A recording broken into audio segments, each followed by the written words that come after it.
On the eve of India's independence, on the midnight of the 14th and 15th of August 1947, Lord Mountbatten said, I have a message from His Majesty the King to deliver to you today. But आपको क्या लगता है सच में हम लोग अभी तक पूरी तरह से आज़ाद हो चुके हैं? तो आपको लगेगा हाँ, हम तो आज़ाद तो हो ही चुके हैं, लेकिन नहीं। आज मैं बताऊंगा आप लोगों से कि अभी हम लोग आज़ाद नहीं हुए पूरी तरह से। नमस्कार साथियों, मैं आनंद यादव आप लोगों के बीच में एक बार फिर आया हूँ।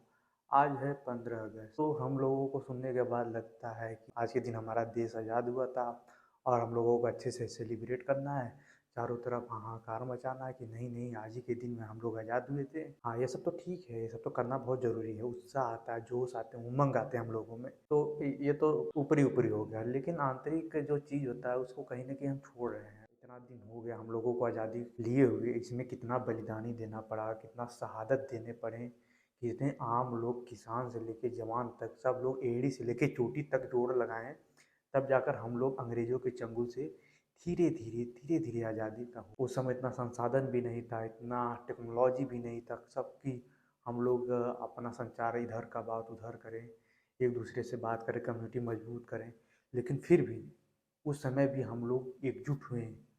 सभी धर्मों के लोग, सभी जाति के लोग और सभी लिंग वर्ग मिलकर हम लोग इस मुकाम पर पहुँचे कि हम लोग अंततः अपने देश को आज़ाद करवाएं। उस समय सोचो कि कम्युनिटी बहुत कमज़ोर थी, मतलब कि एक दूसरे की बात तो सुनने सुनाने की जो क्षमता थी कुछ नहीं थी, नगड़ के बराबर थी। बट आपको क्या लगता है सच में हम लोग अभी तक पूरी तरह से आज़ाद हो चुके हैं? तो आपको लगेगा हाँ, हम तो आज़ाद तो हो ही चुके हैं, लेकिन नहीं। आज मैं बताऊंगा आप लोगों से कि अभी हम लोग आज़ाद नहीं हुए पूरी तरह से।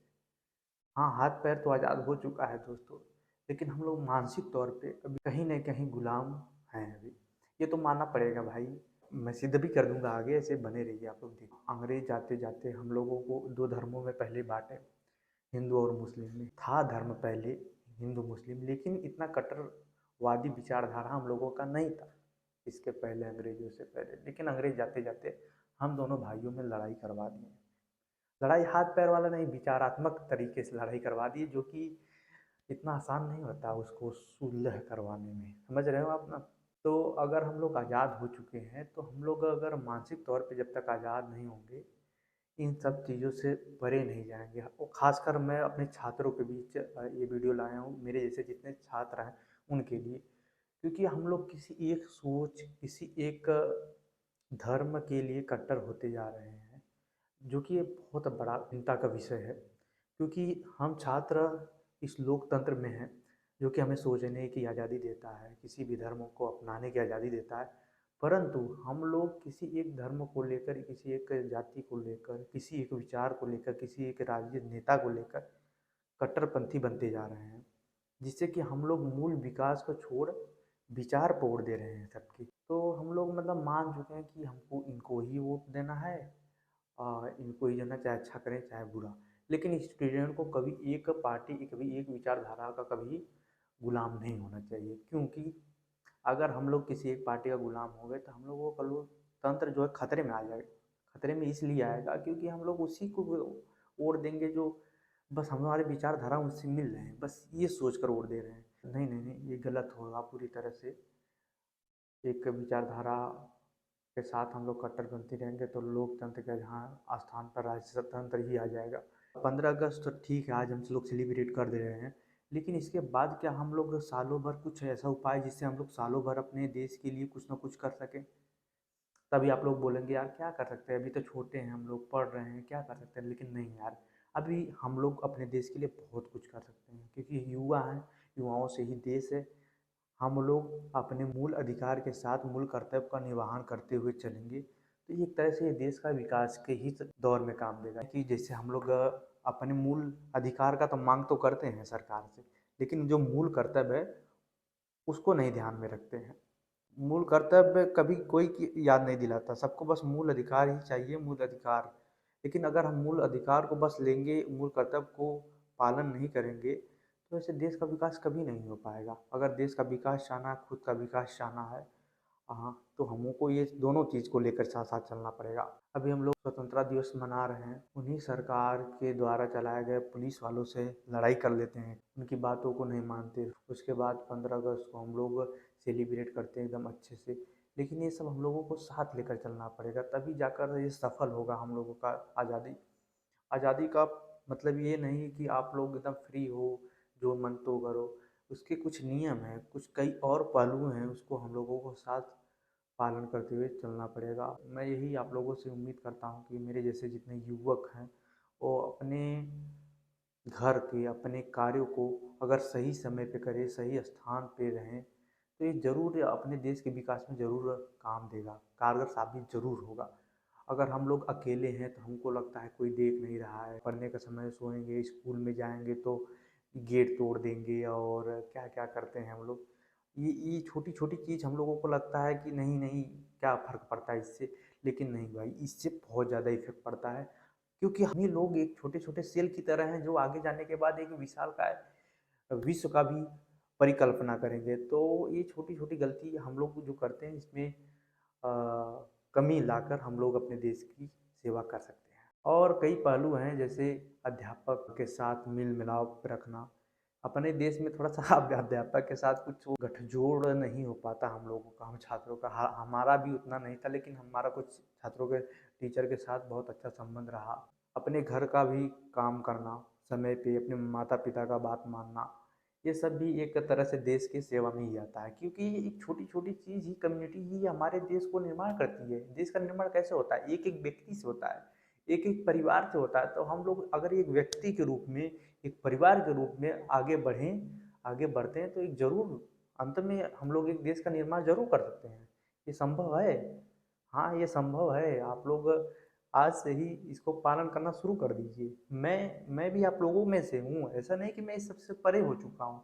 मैं भी सीख रहा हूँ, मैं आप लोगों के साथ चलने की कोशिश कर रहा हूँ, आप लोगों को साथ चलाने की कोशिश कर रहा हूँ सही दिशा में, जो कि एक सचमुच अपने एक भारत को एक अच्छा रास्ते पे ले जा सकता है। मुझे लगता है कि अगर हम लोग तटस्थ होकर एक दूसरे के साथ कंधे से कंधा मिलाकर चलें, तो ज़रूर हम लोग एक दिन सफल होंगे। और हमें इस समय क्या है कि फेमस होना है, सबसे बड़ा ट्रेंड ये चल रहा है, और पैसा कमाना है। ये 2 चीज़ 3 चीज़ का अगर हम लोग त्याग करें, थोड़ा-सा उसके विचार उसके ऊपर उठें, तो ज़रूर हम लोग अपने देश की विकास कर सकते हैं। फेमस होने के लिए लोग क्या-क्या कर रहे हैं, किसी को गाली दे रहे हैं, किसी का अपमान कर दे रहे हैं। लेकिन उस प्रसिद्धि का क्या अभिप्राय है? क्या वो कारगर साबित होगा? कभी आपको लगता है कि हम किसी को गाली दे रहे हैं, उसके बाद हमारा वीडियो वायरल हो गया, लेकिन बट वो उसका अंत कुछ नहीं है। कोई याद नहीं रखेगा आपको, सब लोग भूल जाएँगे। एक आप समय के साथ एक छोटे से कण के रूप में आए हो, ऐसे ही उड़ के चले जाओगे, धूल में मिल जाओगे। तो कोशिश करो अपने विचार को ज़िंदा रखो, हमेशा हमेशा के लिए आपका विचार ज़िंदा रहेगा। लेकिन ये पैसा भी चला जाएगा, आपकी प्रसिद्धि भी छिन जाएगी एक दिन। तो मेरा यही विचार है, मेरा खुद का ओपिनियन है कि छात्रों को एक आना चाहिए, और इस मुद्दे पे ज़रूर सोचना चाहिए कि हम लोग किसी एक विचारधारा के बंधन में नहीं रहना चाहिए। अगर हम सभी लोगों की बात सुने, अगर यही परिवार के रूप में देखिए कि अगर हम मम्मी की बात कम माने, पापा की बात ज़्यादा माने, तो ये खुद अन्याय है ना। हमें दोनों लोग के साथ लेकर चलना है, हमें हिंदू मुस्लिम के साथ लेकर चलना है, क्षत्रिय ब्राह्मण यादव को साथ में लेके चलना है। इसके ऊपर उठेंगे तभी देश में कुछ नाम कर पाएंगे। अगर हम धर्म से परे, विचार से परे उठें, तो कुछ कारगर साबित ज़रूर हो सकता है। इस समय हम लोगों के पास इतना अच्छा टेक्नोलॉजी है, इतना अच्छा टेक्नोलॉजी है कि हम लोग अपने देश में क्या पूरे विश्व में भी नाम कर सकते हैं। साथियों, वो समय आप लोगों को भी याद होगा, अभी बहुत ज़्यादा उम्र नहीं हुई है, हम लोगों के समय में ही ऐसी परिस्थिति थी कि हर चीज़ आदमी करता था। घर बनाना, घर का निर्माण करना, अब ऐसे तरीका आ चुके हैं जिससे हमें एआई की मदद से हम लोग एक घर का निर्माण कर सकते हैं, 3D प्रिंटर की मदद से। सचमुच ये संभव है। तो ये चीज़ आने के बाद कुछ लोग ऐसे दुखी हैं कि एआई आ चुका है, अब हम लोगों की जॉब चली जाएगी। नहीं, उस समय भी सबको डर लग रहा था कि मशीनें आ चुकी हैं, अब हम लोगों को खाना क्या मिलेगा खाने के लिए, लेकिन कुछ नहीं हुआ। उससे हम लोगों को फ़ायदे ही हुए। फ़ायदे इस तरीके से होंगे कि अब हम लोगों को अपने ऊपर काम करने का मौका मिलेगा, जीवन के और पहलुओं पर जाने का मौका मिलेगा, मतलब विचार करने की क्षमता बढ़ेगी। जहाँ हम लोग फरसा कुदार फावड़ा चलाते रहें, तो हम लोगों का दिमाग थोड़ा सा बैठ गया था। अब हम लोगों को मौका मिला है, जो कठिन काम था, फिजिकल वर्क थे, हार्ड वर्क, अब वो सब मशीन करेंगी। तो हम लोगों का काम आसान होने के बाद हम लोग एक विचार करेंगे, इंसानियत पे विचार करेंगे। हाँ, इससे इंसानियत पे खतरा आ सकता है कि हम लोग एक दूसरे के ऊपर वार करें, इसका गलत उपयोग भी कर सकते हैं। लेकिन हाँ, उसी दूसरी तरफ हम लोग इसका बेहतर उपयोग करके एक नए समाज का निर्माण कर सकते हैं, जहाँ सभी लोग खुश हों। एट लीस्ट हम लोगों को पैसा, फेम, ये सब एट लीस्ट क्यों चाहिए? क्योंकि हम लोग खुश रह सकें। तो मेरे ख्याल से कि हम लोग अगर विचार करें, एक दूसरे के दर्द को समझें, तब ये कारगर हो सकता है। आज के लिए इतना ही। मुझे उम्मीद है कि आप लोगों को ये वीडियो अच्छा लगा। विचार तो बहुत आ रहे थे दिल से, बहुत आ रहे थे विचार, लेकिन शायद कैमरे के सामने उतना आ नहीं पाया। ज़रूर आया जाएगा कभी ना कभी। आज के लिए इतना ही। अगर आज वीडियो थोड़ा सा भी अच्छा लगे तो देश हित में लगे, आपके हित में लगे, तो चैनल को सब्सक्राइब करिए, बेल आइकन को प्रेस करिए। बाय।